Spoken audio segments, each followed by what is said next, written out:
buenas tardes. Daros la bienvenida. De verdad, muchísimas gracias por estar hoy con nosotros de nuevo en la Fundación Pons, en una más de nuestras jornadas de ciclo del papel del arte en la sociedad contemporánea. Como sabéis, la Fundación Pons, uno de nuestros principales objetivos es apoyar el arte, la innovación, y para nosotros es un lujo haber podido organizar este ciclo de conferencias y haberlo hecho de la mano de la Fundación Ibercaja. También de la mano de la colaboración de Madrid Foro Empresarial, completamente apoyados por el coordinador de la Mesa de Cultura, Fernando Rodríguez Lafuente, que ahora le presentaré, y dar las gracias de todo corazón a Analytics, de la mano de Guillermo Fornes, artista, empresario y sobre todo colaborador de la Fundación Pons, que nos ha ayudado a poder tener aquí una mesa maravillosa de ponentes y haber podido organizar este ciclo de conferencias. Algunos estuvisteis con nosotros en la primera jornada que organizamos el día 19 de mayo, donde en esa ocasión hablamos sobre los NFTs, el blockchain, la digitalización. Las conferencias que estamos llevando a cabo están grabadas, las vamos a subir a nuestra página web, por lo cual también el que no tuvo oportunidad de poder asistir, pues poder seguirlas también a través de nuestros canales. Y hoy vamos a hablar sobre arte y mecenazgo. Sobre esa importante labor de difusión cultural que ejercen los museos, las fundaciones, para mantener vivo el arte y acercarlo al público. Vamos a hablar también sobre la relación entre las colecciones y los proyectos públicos con los ciudadanos, así como su financiación en la actualidad. Quiero recordarles que este ciclo va a finalizar antes de verano con el tema de arte, historia y sociedad. Será el día 22 de junio, donde además tendrá lugar la inauguración de una exposición que celebraremos en la Fundación Pons, con lo cual os invitamos también a poder acudir con nosotros el día 22 de junio. Le voy a dar la palabra a nuestro moderador, pero antes le voy a dar la palabra al principio, presentarte. Bueno, pues es una suerte de verdad tener a Fernando Rodríguez Lafuente, ¿no? Como he dicho, él es el coordinador de la Mesa de Cultura de Madrid Foro Empresarial, pero bueno, él durante más de 10 años ha sido subdirector de la ABC y durante cerca de 15 años ha sido director de suplemento de la ABC Cultural. En la actualidad es director de la revista de Occidentes, director del máster sobre cultura contemporánea del Instituto Universitario de Investigación Ortega y Gasset, ha sido director del Instituto Cervantes, director general del Libro, Instituto de Cooperación Iberoamericana. Bueno, a mí, tu currículum de verdad, o sea, queda manifiesto que es una suerte de verdad tenerle aquí moderando estas jornadas, y él nos presentará también a nuestros expertos en el tema de hoy. Y bueno, de nuevo, muchísimas gracias, Íñigo, por la colaboración con la Fundación Ibercaja y muchas gracias a todos. Bueno, pues muchas gracias, querida María Jesús. Gracias también a todos vosotros por asistir en nombre de Fundación Ibercaja, y especialmente pues, muchas gracias a Fundación Pons, Circular, Analytics y a Madrid Foro Empresarial, compañeros de viaje, ¿no?, en este ciclo que hoy retomamos. Bueno, pues como ya ha comentado María Jesús y como ya comentamos en la ponencia anterior, este ciclo se compone de 3 mesas redondas, y bueno, pues el objetivo es explorar un poco, ¿no?, esas sinergias que hay, esos vasos comunicantes que ha habido siempre entre el mundo del arte, la sociedad y la empresa. Y bueno, simplemente decirles que para la Fundación Ibercaja, pues tanto el arte como la sociedad o el mundo de la empresa, pues son ámbitos que conocemos muy bien porque forman parte de nuestro ADN, por así decirlo. Nosotros tenemos una larga trayectoria, son casi 150 años de servicio a la sociedad, fomentando precisamente la cultura, el arte. Hemos trabajado, y yo creo que además seguimos haciéndolo con buen hacer financiero, si se me permite, que creo que también es importante. Y bueno, pues pensamos que este certamen encaja bastante bien con nuestra razón de ser y con nuestro propósito. Y bien, como hemos dicho, pues hoy vamos a explorar la relación entre el artista y sus valedores, entre el arte y el imprescindible mecenazgo, ¿no?, que acompaña siempre a los genios a lo largo de la historia. Y estoy seguro de que vamos a aprender y a disfrutar del conocimiento y del bagaje que atesoran nuestros expertos, que es mucho. Bueno, pues no me extiendo más, simplemente invitarles a todos aquellos que no conozcan Fundación Ibercaja que nos descubran a través de redes sociales y en particular en nuestro canal de YouTube, donde colgaremos esta conferencia y donde están también las otras 2 conferencias de nuestro ciclo. Muchas gracias. Muchas gracias. Bueno, primero agradezco mucho, María Jesús, y a ti que hayáis dicho que se va a grabar. El otro día no lo sabía y así me contendré, cosa que el otro día no hice y puede ser terrorífico. Pero en fin, No, en serio, muchísimas gracias por la insensatez de invitarme y gracias a todos por su asistencia, ¿no? Y efectivamente damos comienzo a la segunda mesa de debate, que es arte mecenazgo. En la sociedad contemporánea, el asunto de hoy es un asunto de enorme calado, es un asunto esencial. La cultura del mecenazgo arranca, como saben, de muy antiguo y además caracteriza una manera de estar el arte en la sociedad. De manera particular, sobre todo, el mecenazgo privado, ¿no? Yo, como filólogo, pues he ido a ver rápidamente qué significa en el diccionario de la RAE mecenazgo. Y es la protección o ayuda dispensadas a una actividad cultural, artística o científica. Es una colaboración desinteresada por parte del mecenas y que obedece a un cierto altruismo o también a un compromiso, como bien se ha dicho, de la Fundación Ibercaja y Fundación Pons, también a un compromiso social.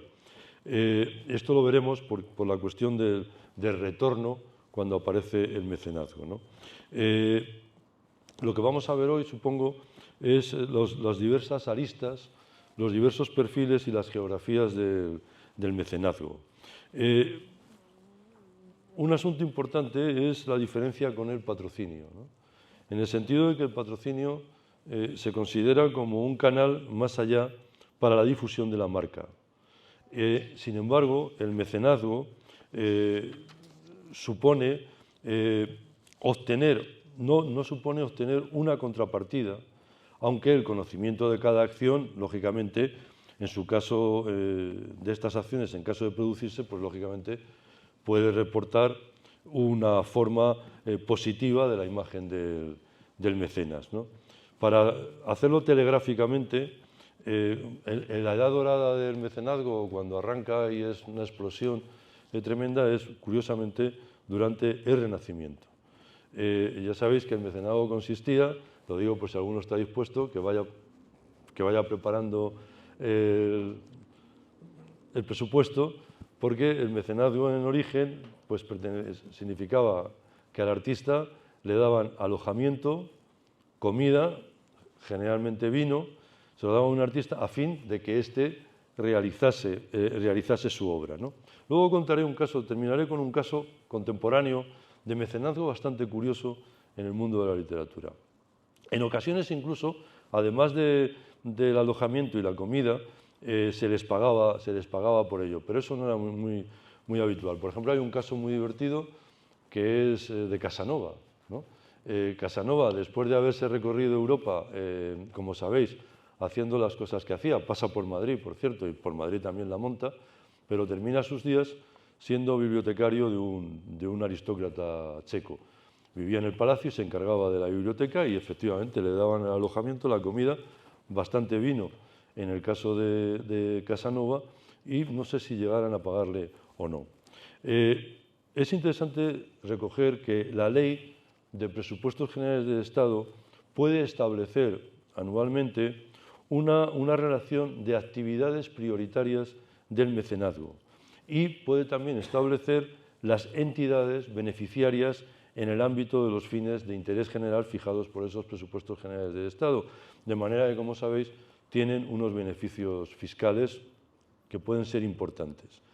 Para entrar en materia, claro, en esa época del Renacimiento, quienes se encargan, hay un cambio muy importante porque al principio el mecenazgo lo ejercen hasta el Renacimiento fundamentalmente el poder político, los reyes, o el poder religioso a través de la construcción de catedrales y de templos, ¿no?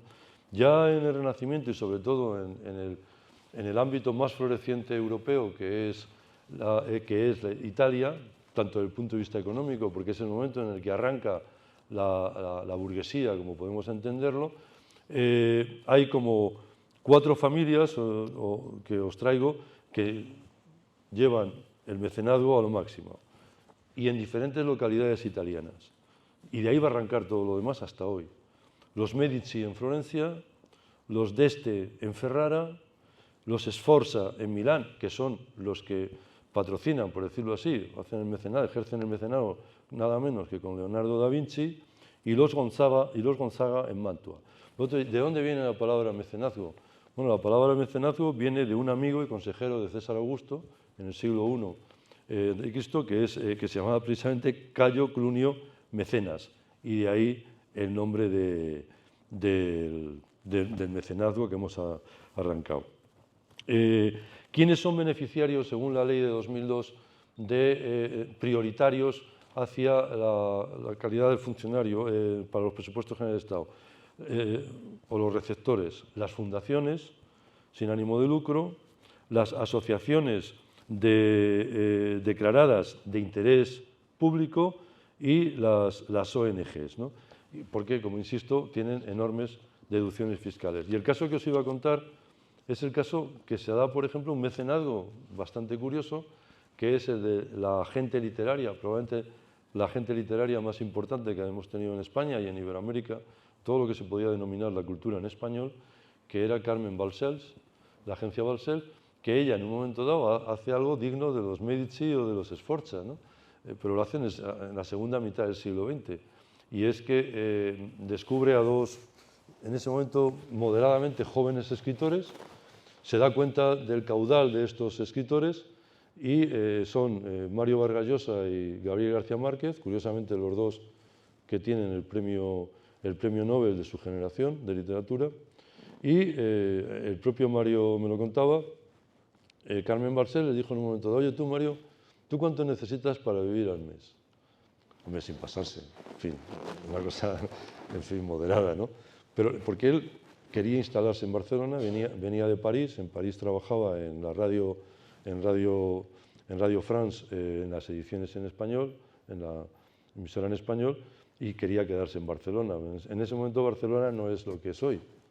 Barcelona en ese momento era el centro de toda la producción editorial, fundamentalmente en español.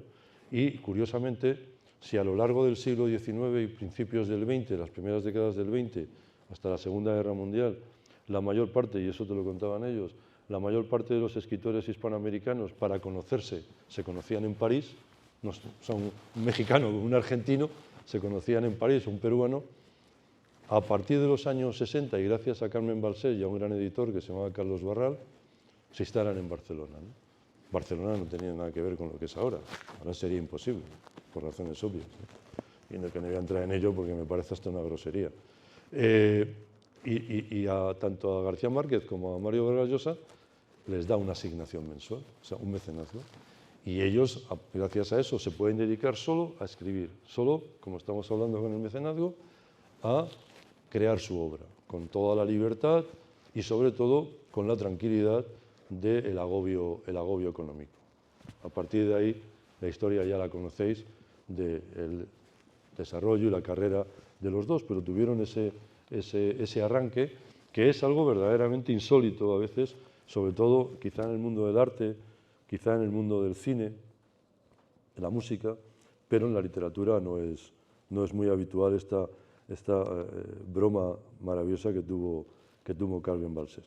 Bueno, para hablar de ello, sobre todo de lo que hemos centrado la segunda mesa, que es el coleccionismo, la difusión, y eso tan fundamental hoy, que es, el término me parece inevitable, pero lo utiliza ya tanta gente que me da hasta vergüenza citarlo, pero en fin, y las sinergias, que es algo verdaderamente ya, tenía que estar penado.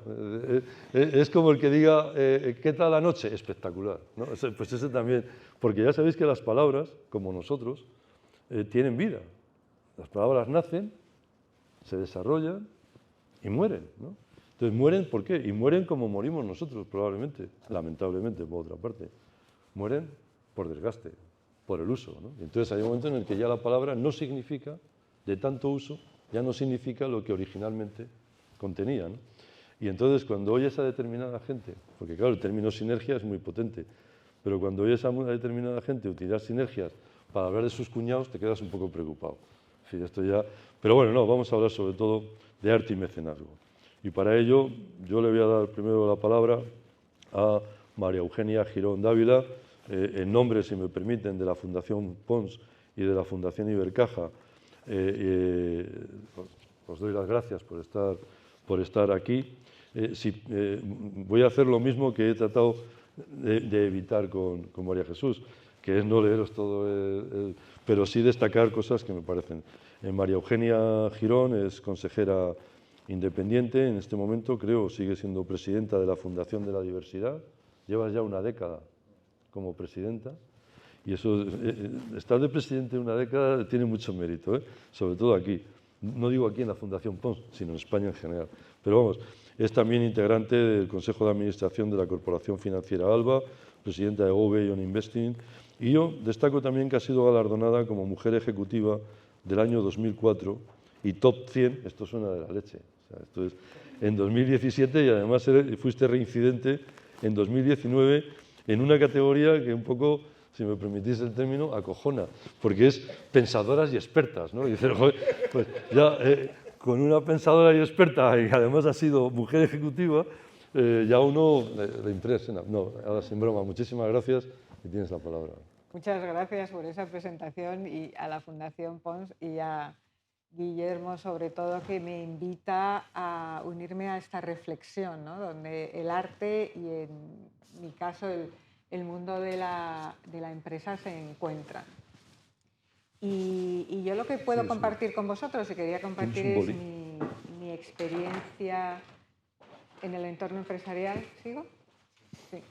Sí, ¿no? Que estoy buscando un bolígrafo, tú sí, por favor. En particular en el sector de las marcas de prestigio, que también se llama el sector del lujo, ¿no? Porque en esta industria una de las materias primas valiosas es el arte, ¿no? El arte, porque estas marcas se nutren de la creatividad, es la materia prima más importante para crear una marca. Y yo ahora, que muy cerca de aquí en el IE enseño emprendimiento y cómo crear marcas de prestigio en el entorno internacional, una de las primeras reflexiones que hacemos es si las marcas se crean con comunicación y marketing, que es el primer reflejo que tenemos, y nunca es así. Si vamos a la historia de las marcas más relevantes o las que podemos definir como míticas, siempre se crean con innovación y con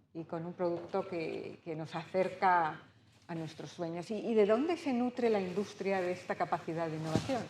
Muy frecuentemente es del mundo del arte, ¿no? Por eso hay muchos ejemplos en los que empresas en este ámbito incorporan artistas a desarrollar productos, hacen colaboraciones con artistas, los integran de forma diferente en las estructuras porque son parte de la materia prima esencial para tener éxito. Pero no es solamente la creatividad, que sin duda es el elemento fundamental que esta asociación con el arte trae. Ese es el más obvio, el más inmediato. Pero hay algunos más. Por ejemplo, la noción de contemporaneidad y la oportunidad, sobre todo cuando esta asociación es con un artista contemporáneo, con el arte contemporáneo, el dar a tu marca la dimensión de contemporánea y actual. Uno de los mecanismos importantes o más poderosos para hacerlo es la asociación con el arte contemporáneo. Pero no solamente sería creatividad, innovación. Hay una que parece una contradicción, pero es la atemporalidad, ¿no? Una empresa, una marca vale mucho, no solamente por las ventas que tiene, el beneficio que genera, sino por su capacidad de hacerlo a largo plazo. Por eso hablamos siempre de estas marcas que durante generaciones, 100 años, 200 años. Con lo cual, la asociación al arte como algo que es atemporal, ¿no? Que va más allá de nuestro tiempo, es un mensaje fundamental. Y el cuarto que destacaría es esta necesidad de generar emociones.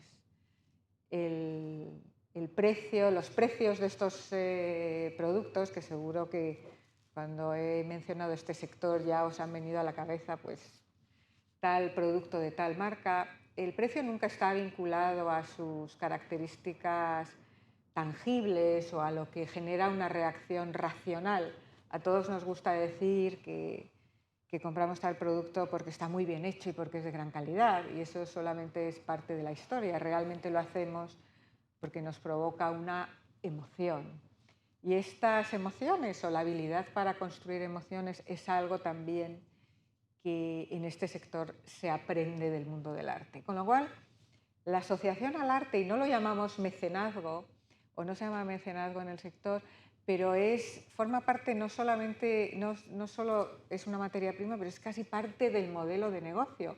Por eso hay ejemplos recurrentes de la asociación de marcas al mundo del arte. Y la última más reciente, que se ha producido a raíz de la transformación digital, es que las tiendas se han convertido en lugares donde ya nadie va a hacer una transacción, ¿no? Vamos a vivir experiencias, porque si no, no tenemos ninguna necesidad de ir. La transacción la podemos hacer desde el sofá de nuestra casa tranquilamente.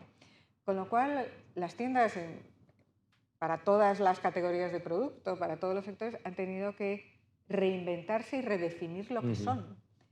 Y en esta reflexión sobre qué es una tienda y por qué vamos allí, cómo se genera una experiencia y una emoción, otra vez el arte ha sido una herramienta fundamental para atraer a los clientes. Las tiendas se están llenando de arte, están siendo reinterpretadas por los artistas y están redefiniendo su papel, y su gran aliado está siendo el mundo del arte. Aquí dejo esta reflexión sobre un sector que conozco bien. Hoy no soy ejecutiva ahí, pero sí lo he sido durante años, y que hace un uso muy característico. No sé si estaría en esta definición que has dado de mecenazgo. No lo llamamos así, yo creo que va incluso a más. No, es parte del modelo de negocio. Es una vuelta de tuerca sobre el concepto. Es una vuelta de tuerca y una ampliación en el sentido de que lo has dicho, es una vuelta de tuerca desde la perspectiva contemporánea, de cómo se ajusta a unos nuevos tiempos, ¿no? Es decir, desde prácticamente la Roma imperial ahora, ¿no? Bueno, pues muchas gracias, ya empezaremos el coloquio inmediatamente después, ¿no? Carmen Huertas, también muchísimas gracias. Es historiadora del arte y experta sobre todo, mira, en arte contemporáneo. No voy a decir todos los años que tienes de experiencia, porque si los dijera la gente no se lo creería viéndote. Así que no digo nada. No, pero parezco más joven de lo que soy. Era una forma de decirlo, pero en fin. No, pero sobre todo hay algunos hitos dentro de una carrera profesional muy brillante, con instituciones culturales, pero por ejemplo la Collezione de Peggy Guggenheim en Venecia, durante 18 meses, ¿no? En el área de explotación de espacios y eventos. A mí una cosa que me ha fascinado de tu currículum es cuando vuelves a España como comisaria independiente, con la comisaria independiente Carmen Jiménez, de la que he estado hablando ahora antes de venir, qué curioso, y entras a formar parte del equipo de Ivory Press, ¿no? En los comienzos en España, y ya también desde el 2009 estás en algo fascinante, que es el equipo de explotación de derechos en la Sociedad Estatal Nacional Museo del Prado, difusión, donde además estás dentro del departamento, ¿no?, del Banco de Imágenes y Producciones Audiovisuales, que diriges durante 12 años y que abre una nueva puerta, una nueva actividad de negocio en el Museo del Prado. No sé si habéis visto un documental extraordinario en Caixa Forum. Generalmente suelo presentar los ciclos de películas que ponen al hilo de las exposiciones que hay, ¿no? Y siempre inauguran, ¿no?, Versalles, Velvet Underground, y hubo uno sobre museos, ¿no? Y hay un documental que os recomiendo muchísimo sobre la National Gallery, extraordinario. Y hay una reunión de lo que podía ser el Consejo de Dirección de la National Gallery, donde uno de los aspectos fundamentales es tu departamento. Entonces, en el caso de los ingleses, que además ya sabes que ellos esto de la libra lo miran mucho. O sea que no es... Bueno, pues nada, Carmen, muchísimas gracias y adelante. Gracias a ti. Bueno, de hecho, la National Gallery lo que tiene es una compañía directamente de como 16 personas que explotan este departamento. O sea que es verdad que... Y luego además gracias a la dirección de, pues eso, de quien empezó la relación más estrecha con National Gallery, que fue Miguel Zugaza, acompañado por Gabriel Finaldi. La relación entre ambas instituciones es muy estrecha y siempre hemos bebido los unos de los otros, ¿no? Yo la verdad es que tengo una mirada en cuanto al mecenazgo que quiero considerar siempre que es muy amplia y siempre en base a la sostenibilidad del sistema del arte. Hay 7 agentes esenciales en el mundo del arte, en el que espero que nadie se sienta excluido porque luego están los independientes, que me encantan, pero está el artista, está la galería, en el caso del mercado primario, o las subastas, en el caso del mercado secundario. En tercer lugar están las ferias. En cuarto lugar están los coleccionistas, sus asesores y las empresas que también acompañan a esta actividad del coleccionismo, a este agente esencial, como lo llamo yo. Están los curators, que son los comisarios, las instituciones, que evidentemente son museos, fundaciones, bienales, este tipo de grandes instituciones que dan este peso, que es en lo que yo la verdad es que he dedicado mi actividad profesional. Y luego, en séptimo lugar, como las 7 de alguna manera patas, está la prensa y los medios, ¿no? Hoy en día yo creo que el concepto del arte, el concepto del mundo del arte se acerca más al sistema del arte, en cuanto que influyen factores económicos, sociales y culturales. Pero es más cierto aún que hay un acercamiento increíble hoy en día que está más aproximado a la percepción del arte como un bien de consumo. Un bien de consumo, al final, no significa que el arte sea una pieza con la que se mercantiliza únicamente. O sea, el consumo tiene diferentes maneras de apreciarse, de disfrutarse y de vivir con él. Uno puede ser, por supuesto, un consumo mercantilista, un consumo de coleccionista, un consumo incluso contemplativo, ¿no? A la hora de visitar una institución o un museo. Y las instituciones, en este caso, han sido, bueno, a lo largo de la historia, un poco como en esta línea, han sido siempre medios de validación del arte, ¿no? O sea, al final, un grandísimo artista es muy bueno porque vende mucho, porque está en X colecciones privadas y luego porque además ha tenido exposiciones o muestras en unas instituciones que de alguna manera les dan como esa relevancia como para subirles un poco al podio y decir en qué punto están dentro de la historia del arte, ¿no? Para mí haciendo un poco como de autocrítica, no como profesional del medio, sino también un poco a nivel social, estoy muy convencida de que este concepto está un poco obsoleto.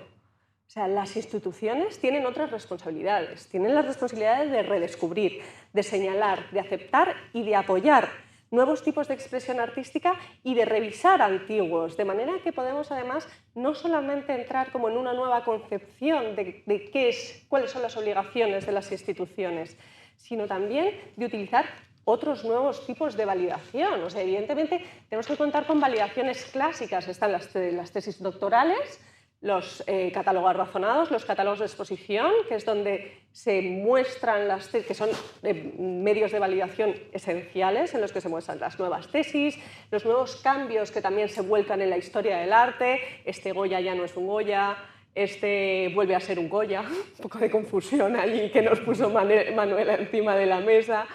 Pero hay otros temas de validación que hoy en día, o sea, otras maneras de validar el mundo del arte, como pueden ser el medio audiovisual. El medio audiovisual, a través de programas documentales, docuseries, nuevos formatos, toda la difusión que tienen, lo que abren son nuevas audiencias, y esas nuevas audiencias las necesitamos en los museos, en las fundaciones, en las bienales, en las ferias, en las marcas. Necesitamos que todos esos formatos audiovisuales sean como reales a la hora de validar qué es el mundo del arte. Idem con los medios, las redes sociales. Al final, no quiero decir un poco quien no sabe que no está en la red social X no sale en la foto, pero evidentemente es un nuevo medio de validación que está ahí, que hay que tener en cuenta. Y luego, por supuesto, la galería. O sea, las galerías están cruzando caminos con otros mundos que hasta ahora tenían, permitidme, esto me pueden matar en mi antiguo trabajo, que tenían acaparados los museos, ¿no? O sea, hoy no ha venido Nerea, que tenía que estar aquí por un tema personal, pero en la fundación, hace muy poquitos meses, en la galería de Nieves Fernández, había una exposición de Charo Shiota que se llamaba no sé qué game, Independent Game o Impossible Game o algo así, que es esta artista japonesa que trabaja como con trazas de hilos rojos y con objetos dentro, con cartas, y al final ese tipo de instalación es no digno, sino más que digno de estar en cualquier institución. Entonces, para no alargarme mucho, yo creo que las instituciones y en general todos los agentes del mundo del arte sí que tenemos un poco que preguntarnos algo, que es ¿qué mueve el mundo del arte? Desde mi punto de vista, creo que las ideas y la curiosidad. Y donde está el cruce de caminos entre estos agentes, cuando la galería de arte se cruza con el comisario y hace un proyecto que se sale totalmente de los parámetros convencionales, cuando las ferias invitan a un coleccionista para que pueda mostrar cuál fue el concepto de su colección privada, cuando la prensa habla de una colaboración comercial que ha hecho un artista con una marca de lujo, con una marca comercial, en esos cruces de caminos creo que está la verdadera labor institucional y la verdadera labor del arte en este momento. Muy bien, Carmen, muchísimas gracias. Bueno, pues cerramos esta primera parte con Chema de Francisco, que es director de Estampa. Enhorabuena por Estampa. Es una extraordinaria iniciativa y tengo que decir que en cierto sentido somos colegas. Bueno, estudiaste filología, no sé qué filología estudiaste. Bueno, yo hice periodismo inicialmente, ciencias de información, y luego el doctorado en filología española, en el departamento de filología española número 3 de ciencias de la información. Estupendo. No leí la tesis. ¿No leíste la tesis? Y ahora cuento por qué. Bueno, gracias, sobre todo tus trabajos de comisariado, casi hilando lo que decía ahora Carmen, han sido muy dedicados al arte emergente, fundamentalmente, y sobre todo con nuevos medios y libros de artista, con Fernando Millán también, es un excelente poeta, y con un músico extraordinario que es Llorenç Barber, ¿no? O sea, han sido, y como crítico además has estado muy dedicado a la poesía experimental, ¿no? La literatura y la vanguardia española. Y llevas ya, en diciembre hará 12 años que llevas dirigiendo la Feria Estampa Arte Múltiple, que se celebra en Madrid desde hace casi 30, desde 1993. 30 años cumplimos. 30 años. Bueno, Chema, pues muchísimas gracias. Gracias, Fernando. Bueno, pues muchísimas gracias. Es un placer estar compartiendo con personas tan extraordinarias esta mesa, y gracias a la Fundación Pons por organizar estos ciclos que son fundamentales para comunicar también el trabajo de quien nos dedicamos al mundo del arte, y específicamente al mundo del mecenazgo del arte, que es el tema de nuestra mesa, en nuestro caso muy centrado en una figura que hemos tratado de desarrollar en los últimos años a través de la Feria Estampa, que es el coleccionista privado de arte contemporáneo, que es esa figura clave, es esa figura poco reconocida en nuestra sociedad en los últimos decenios, y que está tomando cada vez mayor protagonismo, como decía Carmen, figura esencial. Si no hay un coleccionista que compra las obras, mal camino lleva el arte contemporáneo, la creación en general no podría desarrollarse. Hasta tal punto que hoy en día no conoceríamos, el arte contemporáneo no sería el que nosotros conocemos si no hubiese una enorme cantidad, y quiero recalcar este asunto, enorme cantidad de gente que todos los meses está comprando en sus galerías obras de arte. Son coleccionistas anónimos, no son grandes filántropos ni grandes mecenas, pero son pequeños mecenas que juntos hacen el arte hoy, que tal y como lo conocemos, si no sería de otra manera, ¿no?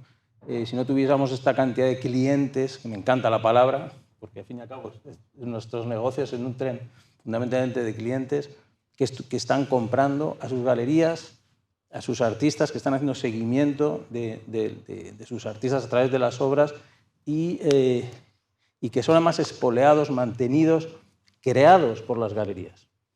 es fundamental hablar de mercado, del mercado del arte contemporáneo. El mercado del arte en nuestro país está teniendo en los últimos años un extraordinario florecimiento en muchas direcciones.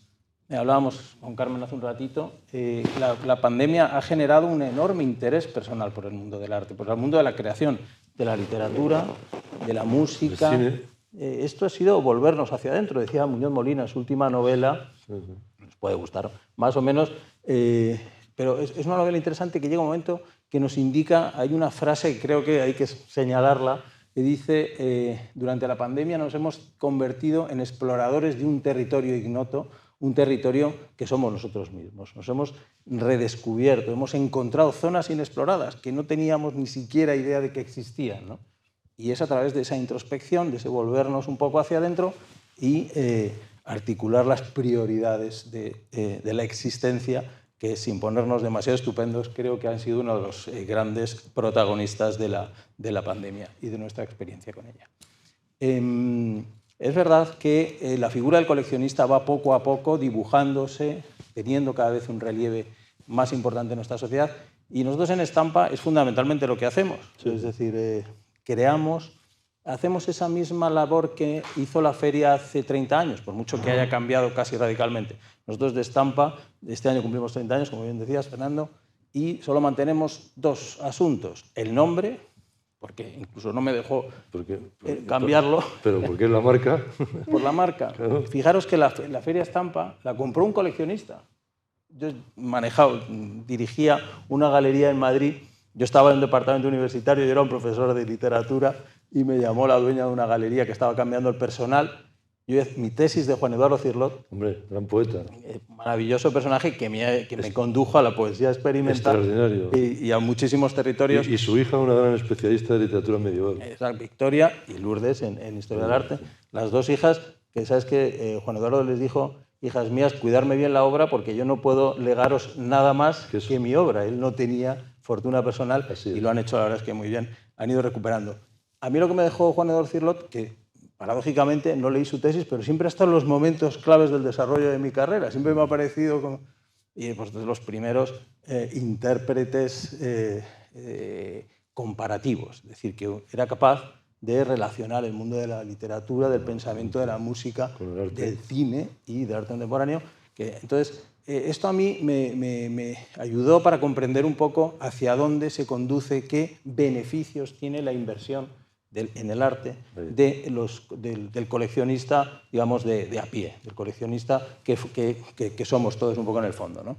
Y en fin, este beneficio, este retorno, esa inversión, que pocas veces es una gran inversión financiera y que tiene enormes beneficios personales, emocionales, sin ninguna duda. Ese es el gran retorno, la gran ventaja, el gran beneficio que obtenemos siempre estando al lado de los artistas y comprando arte. El coleccionista, desde luego, es, digamos, el gran mecenas actual.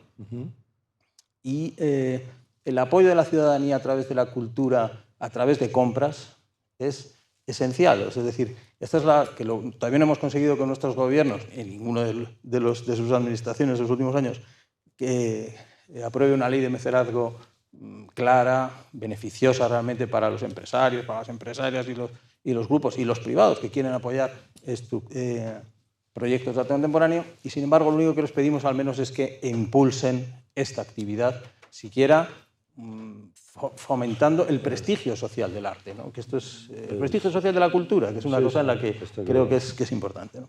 Yo creo que, muchas gracias. Yo creo que a los gobiernos lo que les podríamos pedir es que no molestaran demasiado. Exacto. Me contaba un buen amigo, de otro gran amigo, que llegó a ser su secretario de Interior, y no diré la fecha para que no le pilléis, porque cuando reunía a su equipo directivo por las mañanas, en esa especie como de reunión que pasa hoy, él un poco en broma, pero con cierta retranca, decía: bueno, señores, cuando los tenía todos sentados allí. Ahora, señores y señoras, ¿no? Pero, a ver cómo complicamos la vida a la gente esta mañana, ¿no? Bueno, pues lo que se le podría pedir a los gobiernos, efectivamente, es que molesten lo menos posible a las iniciativas privadas, ¿no? O sea, decir, que dejen aire y que no sean esa especie de la ventanilla burocrática, inquisitorial en cierto sentido a veces, atorrante las más de las veces, que te complica la vida, si me permitiese el término castizo, en monumentales chorradas y unas pérdidas de tiempo extraordinarias y sobre todo una pérdida de confianza y de impulso a hacer cosas. Eso es lo que a veces pedimos. Es muy sintomático, pero hoy estamos en una reunión alegre y no nos vamos a deprimir demasiado, más de lo normal, que gobiernos de lo que era antes el centro, que no sé si ahora será la derecha, y de lo que fue la izquierda, porque ahora no sé lo que es, han sido incapaces de una ley de mecenazgo. El Y melón. El melón de la ley de mecenazgo. O sea, ¿abramos el melón No, o pero no? os dais cuenta que es un tema apasionante. Bueno, apasionante no, patético. Pero que es que a derecha e izquierda son incapaces, manifiestamente incapaces de entender la realidad y legislar sobre ella. Fundamentalmente porque tienen que explicarlo y no saben explicarlo. Claro, esa es otra. No saben explicar por qué Yo es creo que- importante. Exacto, pero incluso también porque para liderar este debate hay que actualizar el concepto de mecenazgo. Guillermo, O sea, haz un máster aquí para que vengan los de la administración a enterarse de lo que es el mecenazgo. Yo creo que el problema número uno es que no hay interés político. Y siempre ponen excusas de lo más variopinto porque no interesa a nadie. Y es no es verdad. Y sobre todo, no es algo que Nos ellos interesa piensen mucho. que les va a dar votos. Y al final, por desgracia para nuestro país, el interés común no existe. La política se hace por la cantidad de votos que puede haber por los votos. Y al final tenemos los casos de Francia o de Estados Unidos, donde la ley de mecenazgo es un motor fundamental. Y al final es un aliciente para las empresas, para las fundaciones, para las ferias de arte, para las galerías, para el coleccionista Pero que se desgrava ese... Os voy a contar una experiencia que viví en el periódico y que después he vivido en la fundación, vivo. Imagínate que traes aquí a dar una conferencia a Kissinger, por ejemplo, ¿no? Y lo trae la Fundación Pons. Y hablar de Ucrania, de tal. Y a la Fundación Pons traer a Kissinger le ha costado una pasta brutal. Pero la Fundación Pons lo único que quiere es que mañana, cuando se haga la reseña de la conferencia, arranque más o menos diciendo así. Ayer, el antiguo secretario de Estado norteamericano, el profesor Henry Kissinger, dictó una conferencia sobre los problemas de Ucrania y su repercusión en Europa en la Fundación Pons. Y con eso la Fundación Pons, porque distribuye, se multiplica por todos los medios, ¿no? Bueno, pues aquí parecía que era de mal gusto colocar eso en los periódicos. Claro, nadie trae a Kissinger. Esa es una. La otra es que lo más normal en Estados Unidos y sobre todo en Inglaterra, que lo conozco bien, en Oxford y tal, es que si tú donas tu biblioteca, imagínate que a la fundación nuestra, ¿no? Te lo agradecemos. Pues lo más normal es que haya una placa que ponga esta biblioteca es fruto de la donación de don Guillermo Fornes, tal. Aquí parece que es del mal gusto. Esto porque parecemos todavía el hidalgo del Lazarillo, ¿no?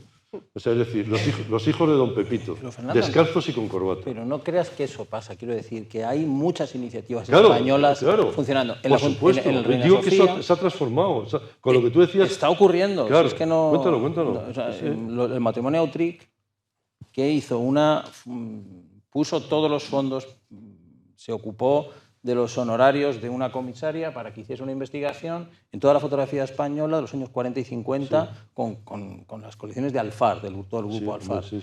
Pusieron todos los fondos para hacer las compras de las fotografías que faltaba comprar. O sea, y terminaron con la idea de vamos a hacer una sala y solo pedimos que nos reconozcáis mínimamente con uno. Este tocayo mío de apellido y no lamentablemente de dinero, que es La Fuente, José ¿no? María. José María La Fuente es uno de los grandes mecenazgos porque la mayor colección, probablemente tú lo sabréis mejor vosotros, pero la mejor colección de vanguardias históricas que hay en España... No. Del mundo. Del mundo. No, digo de las vanguardias que históricas decirlo. que hay en España, él la ha hecho. Lo que pasa es que aquí también termina una que ahora te pregunto a ti, Eugenia, que es que al final hacen ese esfuerzo, pero al final lo terminamos pagando todos. ¿Sabéis por qué? Porque se lo venden al Estado. Sí.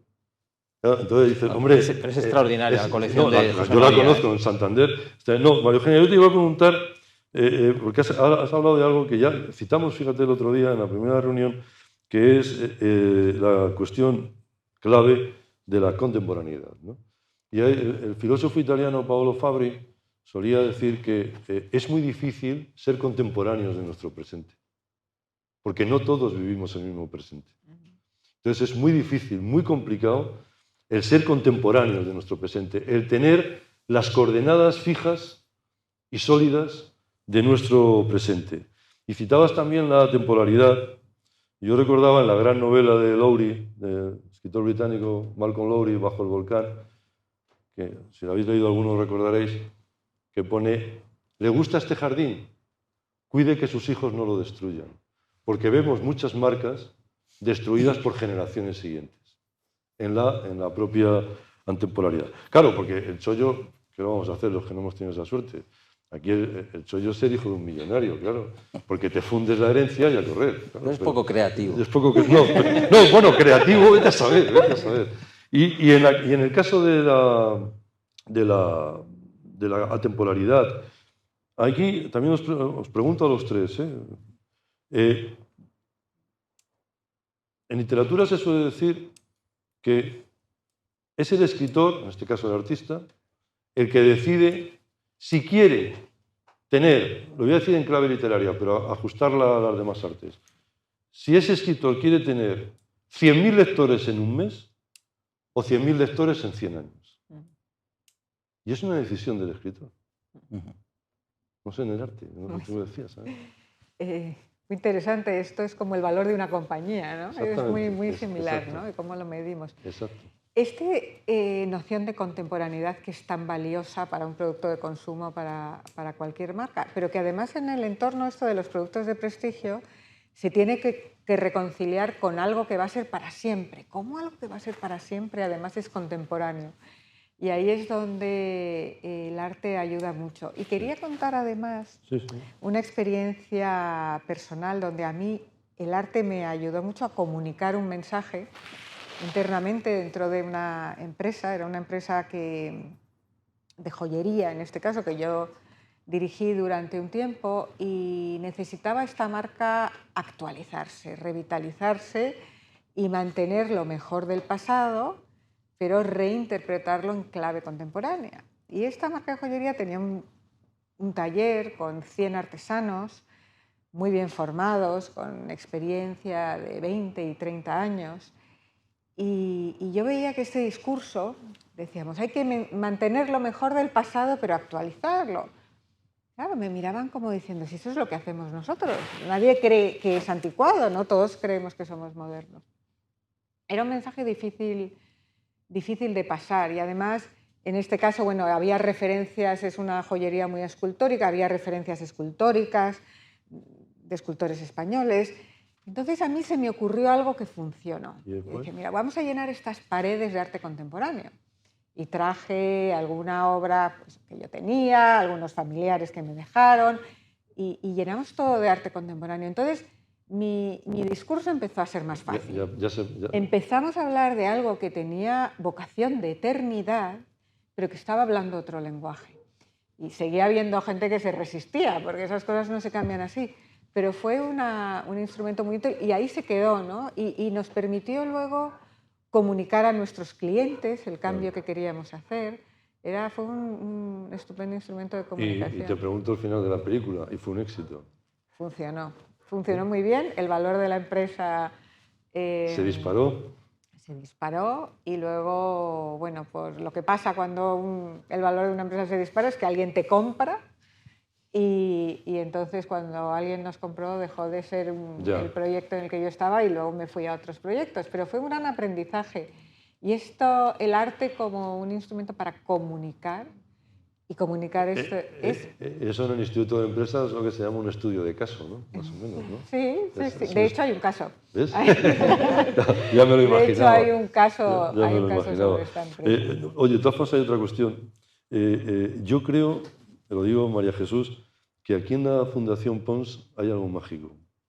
No sé si vas a tener que llamar a Iker Jiménez para que venga a estudiarlo, porque he mirado el reloj y aquí pasa el tiempo de una manera que no pasa ahí fuera. Muy buena señal. No, en serio, es que hemos consumido terrible. No, lo que contabas de la joyería es muy... porque pasa en todos los ámbitos y es lo que podríamos denominar el síndrome Rebeca de la película de Hitchcock, basada en la novela de Daphne du Maurier, ¿no? Extraordinaria, en la que siempre a Jean Fontaine le están diciendo, eso no lo hacía así Rebeca, eso Rebeca no lo hacía así, como para mantener algo y no impedir, en cierto sentido, la contemporaneidad de la innovación, ¿no? Y eso es bastante curioso. Yo te quería preguntar, Carmen, algo que a lo mejor no nos puedes contar, pero bueno, vamos a intentarlo, ¿no? Ya que estamos aquí entre amigos. Tu pregunta. ¿Cuáles son los criterios para el negocio? ¿En qué sabes, cómo os reunís y decís, bueno, y ahora esto puede ser un nicho? ¿Qué criterios seguís? Si es que lo puedes contar o es secreto de Estado. No, yo lo cuento todo. Se te agradece. En el mundo del arte, si no tenemos generosidad, no tenemos nada. Perfecto. Yo creo que, bueno, hay tantas fórmulas como negocios exitosos, Claro. al final. Eso está clarísimo.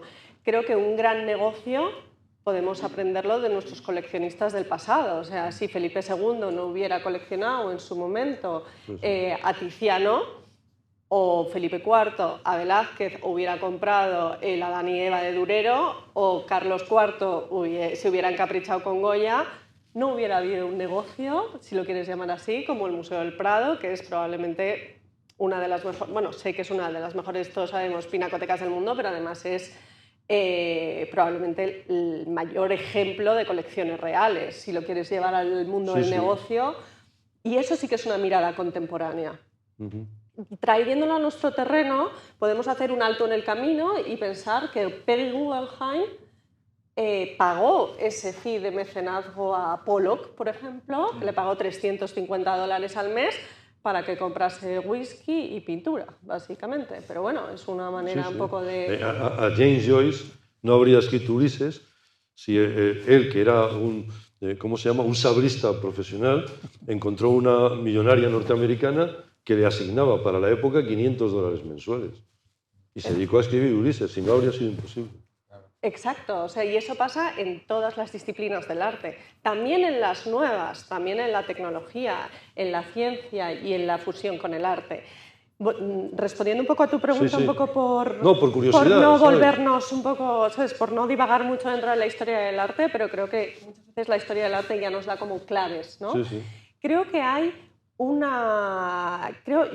creo que hay tres cosas, me la voy a jugar un poco, en que podrían ser las claves para realmente, tanto en el mundo del arte como en general en el mundo de la creatividad, tener éxito a la hora de emprender o de crear como una visión. La primera es la originalidad. O sea, como toda la vida, realmente, cuando tienes una idea, te pegas a ella y eres fiel a lo que piensas de manera independiente, creo que ahí tienes un valor añadido con respecto a un montón de corrientes que se están haciendo al mismo tiempo, ¿no? O sea, si tu plan de negocio es ser internacional y lo tienes muy, muy marcado y has hecho un estudio de negocio y sabes por qué quieres ser internacional, pues no hagas por amiguismo una exposición de tu primo en tu pueblo. ¿Sabes lo que te digo? O sea, sé un poco fiel a la originalidad de tu negocio. Creo que la segunda sería la innovación. O sea, si somos contemporáneos, como decías antes, seamos contemporáneos en el momento en el que vivimos. O sea, lo que ya nos parece cómodo a la vista es porque nuestro cerebro ya se ha acomodado a ello.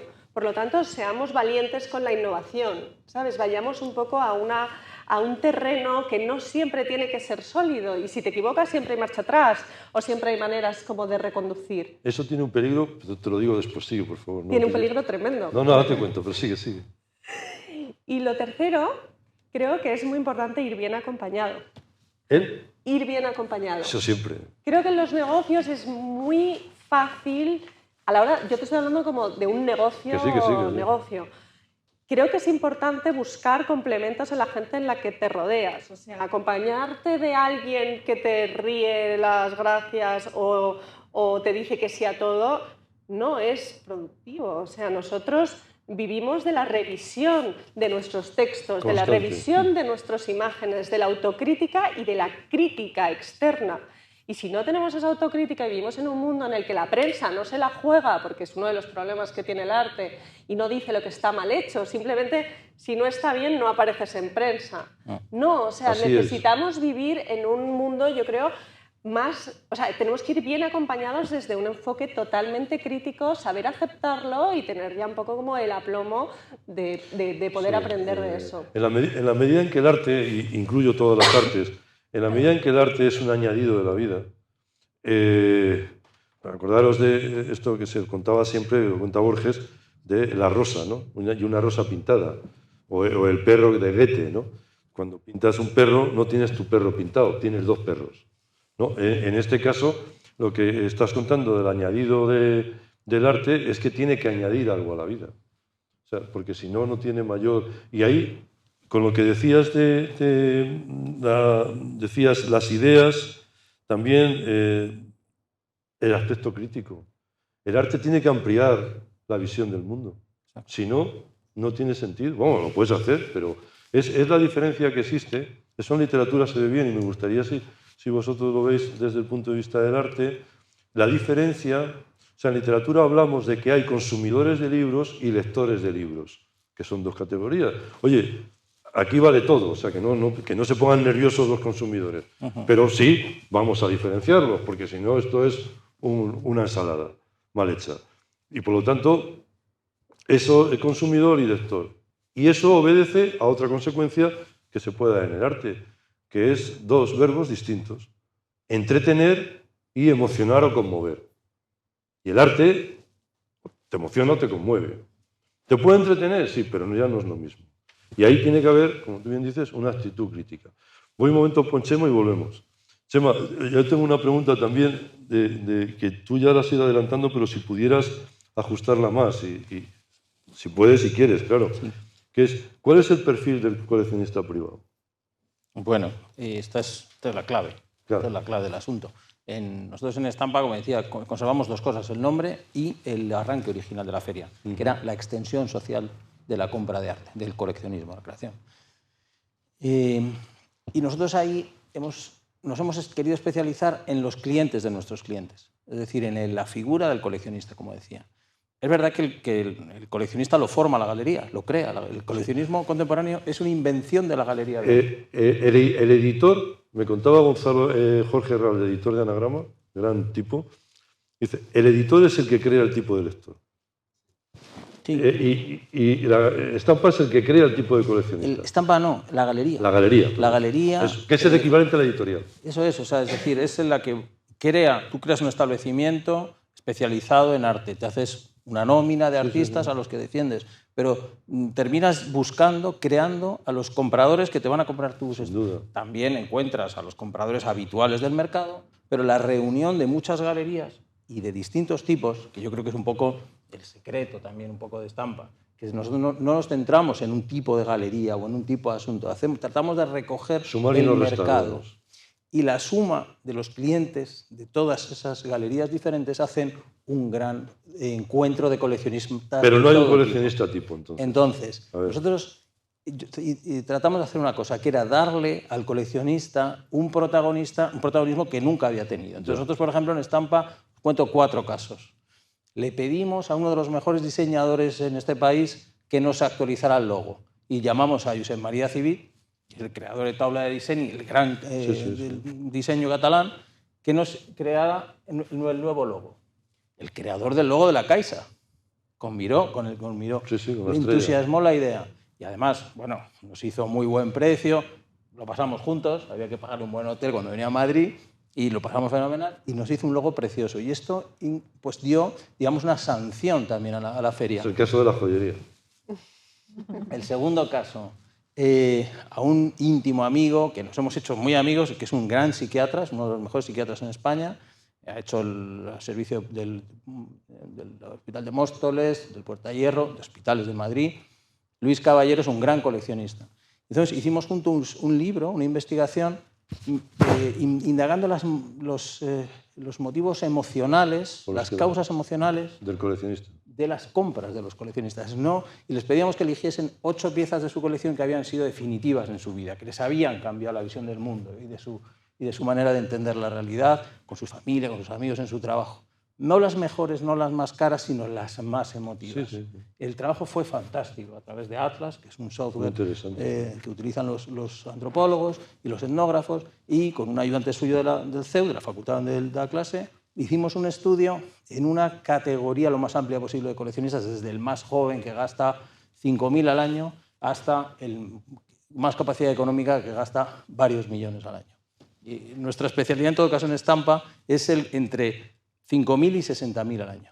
Interesante. Y esto es muy interesante porque en España hay mucha gente que compra muy por encima de los 300 o 500.000 euros, no compra las galerías españolas, porque no hay muchas galerías españolas que puedan responder a esa inversión, y eso ya es una inversión financiera, no nos engañemos. Sin duda. Y por abajo, hasta 150.000, eso es el coleccionista del mercado real. Lo otro es una cosa estupenda, maravillosa, para los titulares, para las grandes cifras, no sé qué, no sé cuántos, pero eso no es el mercado del arte, es una parte muy pequeña del mercado del arte que manejan 200 galerías en el mundo, pero no las miles de galerías que sostienen globalmente todo un lo que mercado. Es la ecología del mercado, ¿no? Y que, como digo, más hace el arte como es hoy en día, porque permite que grandes cantidades de artistas sigan creando poco a poco. Eso es un concepto de que podríamos decir que, en cierto sentido, ha habido un proceso de democratización del arte, ¿no? Que ha tenido mucho que ver los museos y las marcas. ¿Te acuerdas lo que te iba a comentar de riesgo? Sí. Vale, te lo comento. ¿No creéis que a lo largo, sobre todo después de las vanguardias históricas, empiezan pues, el manifiesto futurista de 1909, Marinetti, cuando dice aquello de que un coche de carreras tiene mayor valor artístico que la victoria de Samotracia, y eso va a impregnar todo el siglo con el dadaísmo, surrealismo, etc.? ¿No? Esta es una pregunta casi académica, pero a ver si lo podemos mundanizar, ¿no? Y es, ¿no ha habido ya una especie de obsesión por la heterodoxia que ha convertido la heterodoxia en la ortodoxia de hoy? Es un riesgo, me refiero. Sí, o sea, que terminemos cansados de innovación y que digamos, oye, vamos a volver a las cariátides, si no os importa, porque ya estoy... Claro. Absolutamente. Eso no solamente está pasando ahora, sino que ha pasado varias veces a lo largo de la segunda mitad del siglo XX. Exacto. Y siempre hay renacimientos, renacimientos de épocas anteriores. Por eso es importante que al final la originalidad y la innovación no vaya siempre hacia hacer algo más grande, hacer algo con más color, porque entonces estaríamos en el mundo del entretenimiento, que tú has hablado antes. Exactamente. Infantilismo de la vanguardia, ¿no? Absolutamente. Exacto. O sea, al final reducimos como la innovación un poco a la mínima expresión de voy a hacer algo más grande que tú, o con más colores, o con más... ¿Sabes? Y eso al final no estamos hablando de arte. Es un poco lo que está pasando ahora con los collectives de los NFTs, que es totalmente diferente a los... bueno, vosotros hablasteis de esto el otro día, que es totalmente diferente a que exista un nuevo sistema de comercialización digital, que es una obra de arte en un one-to-one, que estamos hablando de una nueva manera de comercializar una obra de arte, que en este caso es digital. No sé si o sea, me parecía un ejemplo, o sea, no voy a traer otra vez como el tema de la sesión pasada, no os preocupéis. Pero de alguna manera es como más gráfico, ¿no? O sea, yo creo que y yo creo que los 7 agentes del arte en los que hablábamos al principio son todos ellos, con el cruce de caminos que os comentaba, los que tenemos que filtrar eso. O sea, ahí está nuestra responsabilidad. Esto no es un tema de que si coges una obra y pasa por el Museo Reina Sofía a muerte con ella, es el mejor artista de España del último tiempo. No, tiene que estar Carmen, validado permíteme una cosa, por todos. Verás, aquí hay 2 asuntos aquí ya sabes que no tenemos más límite que el Código Penal. O sea, que puede decir cualquiera Adelante. lo que le dé la gana. Que es la gran diferencia que hay entre lo que ahora, incluso en muchos museos, podemos ver y lo que vemos en el mercado, en las ferias.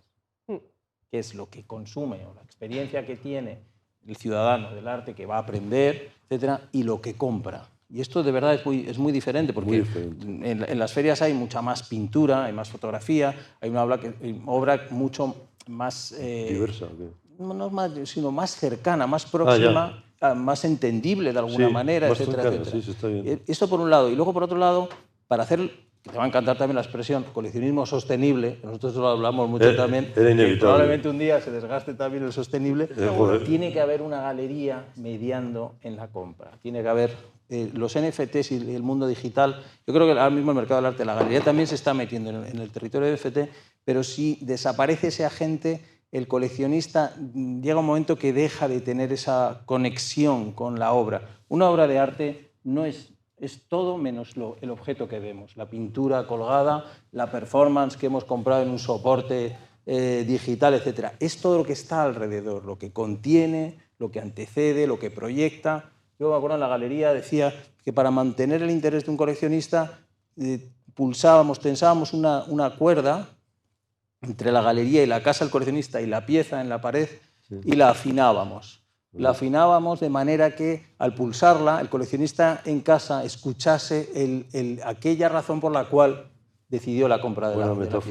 Y esto es una manera de cómo, mandándole siempre información sobre el artista, sobre la galería, invitándole a que siga la actualidad de todo ese mundo y volviéndole a recordar ese momento especial, yo lo llamaba el milagro del punto rojo, en el cual se había decidido, había una frase fantástica, es me la quedo. Me la quedo. Me la quedo es algo rarísimo, o sea, porque realmente tú no lo necesitas. Es casi como los niños en los Reyes cuando dicen me lo pido, ¿no? Sí, me la quedo. Pero implica muchas cosas. Ya, hombre, claro. Ha habido, Chema, bueno, se inauguró en abril la Bienal de Venecia, y ahí yo creo que una visita, si vais a Venecia, obligada, que reúne un poco todo lo que estamos hablando. Reúne la parte de innovación, la parte empresarial, la parte de la galería, la parte de la prensa, la parte un poco como de la universalidad, también un poco de la originalidad del formato, ¿no? Si vais al Palacio Ducal, gran institución por antonomasia, entras y ves los consejos en la sala, el consejo de los 50, el consejo de los 10 y todo aquello lleno de tintoretos y todo como con un rollo de Stendhal ahí un poco intenso.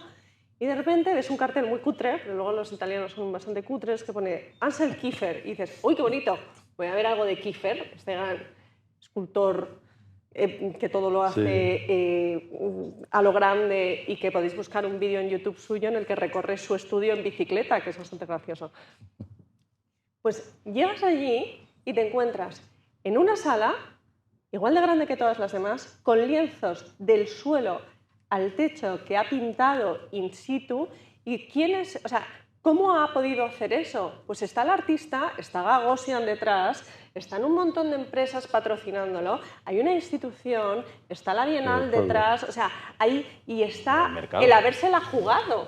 O sea, la producción solamente de esas piezas, eso no se puede colocar, entre comillas. O sea, ¿quién tiene 35 metros de altura para colocar eso? O sea, eso se va a ir a un almacén. Pero ahí está la originalidad. ¿No había un ejemplo de Miquel Barceló con una catedral? Sí, con Palma, ¿no? con Palma. Sí. Una capilla. María Eugenia, una pregunta para ti, vamos terminando, pero no sé si conocerlo lo conoces, pero si has trabajado o qué te parece todo esto también de llevar el arte a las bodegas, ¿no? Que se están transformando de una manera extraordinaria, que se están convirtiendo en museos, muchas de ellas, ¿no? No sé si... Mira, al final... Que tiene que ver con la marca del vino, sí, ¿eh? Sí, es una forma de... Antes hablabais de identidad y también de transmitir las emociones. Exacto. Cuando compramos una botella de vino, como es una industria tan fragmentada, es muy difícil. Hay algunos que conocemos, pero la mayoría no los conocemos. Imagínate un americano que va a la tienda de la esquina a comprar una botella de vino. ¿Cuál es su mejor indicador de calidad? ¿El precio?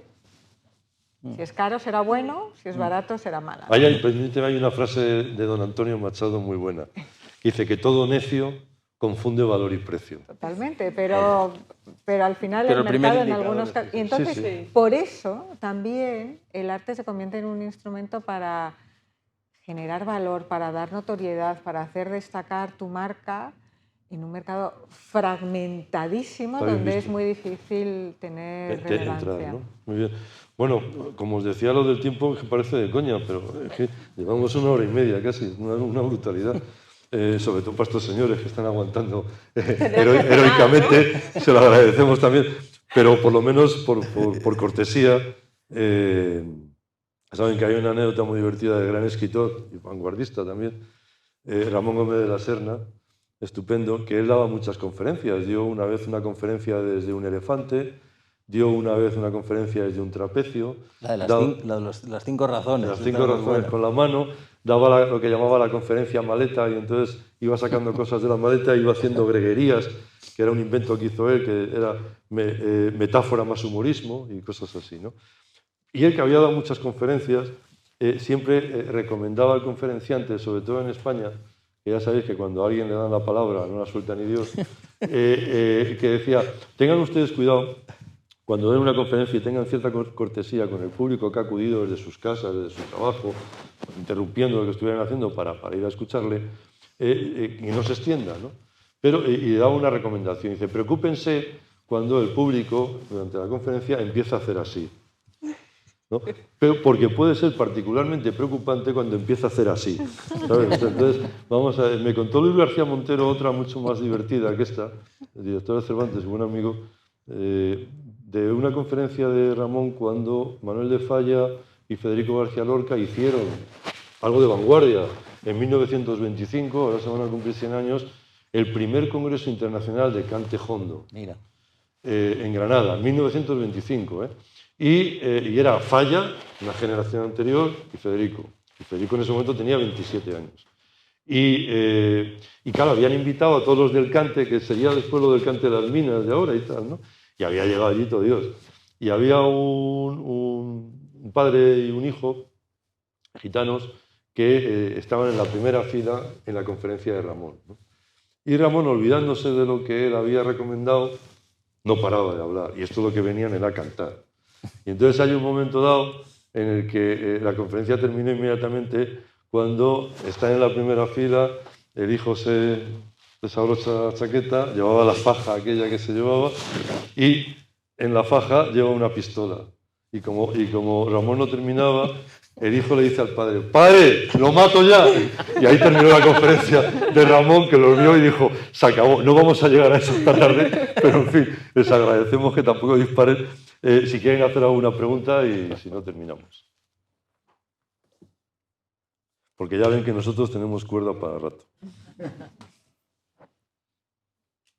Y si no, pues entonces no, lo que nos ocupa, como ustedes comprenderán, es invitarles a la siguiente, a la tercera mesa de esto, que espero que sea como el final de Casablanca, el comienzo de una gran amistad, el 22 de junio a las 7:30, Arte, Historia y Sociedad. Esta también tiene su tema y su retranca, porque es nada menos que la función del arte como algo que hemos estado hablando hoy, en cierto sentido, la función del arte como reflejo de la sociedad contemporánea. Tengo que deciros, y tengo que decir a todos los que estáis aquí, que yo llevo ya 2 mesas, ¿no? No sé si me aguantarán la tercera, lo agradezco mucho, pero lo que tengo que decir, querido Guillermo, es que tú, que has sido quien ha elegido a los ponentes, los ponentes que llevamos hasta ahora, verdaderamente enhorabuena, porque sois magistrales y sobre todo porque hay algo muy diferente para lo que estamos acostumbrados en las tertulias españolas, ¿no? Y es que verdaderamente te emociona. A mí me pone la carne de gallina cuando escucho a alguien hablar y sabe de lo que habla. Eso es fascinante, eso es fascinante. A mí me conmueve. Porque claro, con lo que estás oyendo en la radio, en la televisión y tal, que venga alguien y sepa de lo que está hablando. Y la verdad, Guillermo y María Jesús y Fundación Ibercaja, enhorabuena, porque aquí todo el mundo que viene, salvo el que presenta, sabe de lo que está hablando. Muchísimas gracias a todos y gracias a ustedes. Gracias.